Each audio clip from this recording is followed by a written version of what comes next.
ভোটের মুখে সক্রিয় ইডি। দিল্লি থেকে গ্রেপ্তার আইপ্যাকের অন্যতম ডিরেক্টর ভিনেশ চান্ডেল। আইপ্যাকের আরেক ডিরেক্টর প্রতীক জৈনের স্ত্রী এবং ভাইকে আজ দিল্লির অফিসে তলব করেছে ইডি। আর এই নিয়ে ভোটের বাংলা গরম, তরজায় তৃণমূল বিজেপি।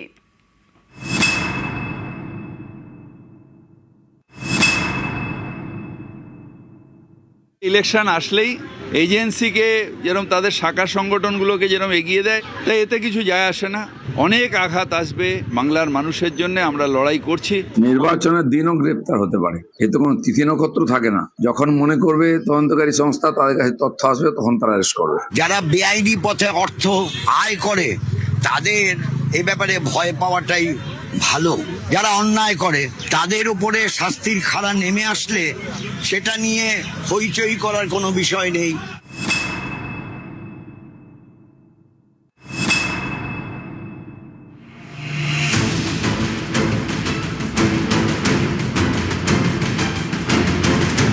ভিনেশ চান্ডেল আইপ্যাকের সহ প্রতিষ্ঠাতা। কয়লা দুর্নীতি মামলায় সোমবার রাতে তাকে গ্রেফতার করে কেন্দ্রীয় এজেন্সি ইডি। 2রা এপ্রিল ভিনেশের দিল্লির বাড়িতে তল্লাশি চালায় ইডি। সোমবার সকালে দিল্লিতে ইডির সদর দপ্তরে ভিনেশকে তলব করা হয়। সেখানেই দীর্ঘ জিজ্ঞাসাবাদের পর গ্রেফতার।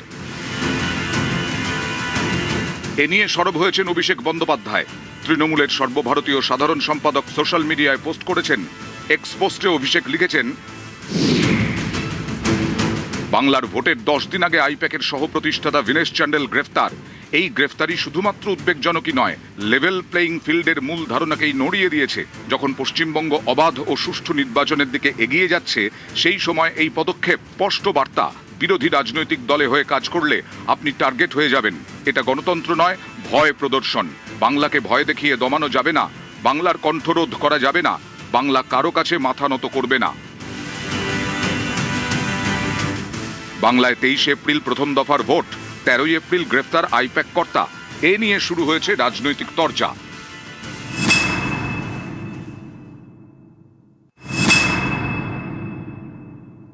মানুষ বুঝে নিয়েছে যে ইডি নামক শব্দটি আসলে এক্সট্রিমলি ডেসপারেট, যেটা গণতন্ত্রের পক্ষে সুখকর নয়।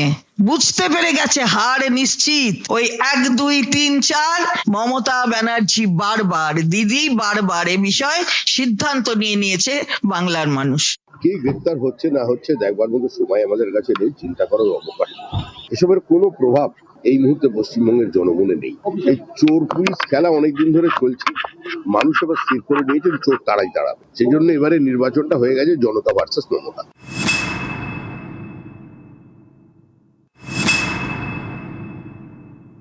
ইলেকশন আসলেই এজেন্সিকে যেরকম তাদের শাখা সংগঠনগুলোকে যেরকম এগিয়ে দেয়, তাই এতে কিছু যায় আসে না। অনেক আঘাত আসবে বাংলার মানুষের জন্য, আমরা লড়াই করছি। নির্বাচনের দিনও গ্রেপ্তার হতে পারে, এতে কোনো তিথি নক্ষত্র থাকে না। যখন মনে করবে তদন্তকারী সংস্থা তাদের কাছে তথ্য আসবে, তখন তারা অ্যারেস্ট করবে। টিএমসি পশ্চিমবঙ্গকে দুর্নীতির কালো ছায়ায় ঢেকে দিয়েছে। বিজেপি ক্ষমতা এলে সব পরিষ্কার হয়ে যাবে।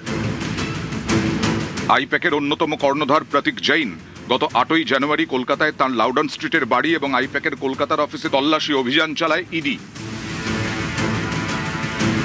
এই প্রতীক জৈনের স্ত্রী বারবি জৈন এবং প্রতীকের ভাই পুলকিত জৈনকে বুধবার দিল্লিতে ইডির দফতরে তলব করা হয়েছে। নিউজ 18 বাংলা।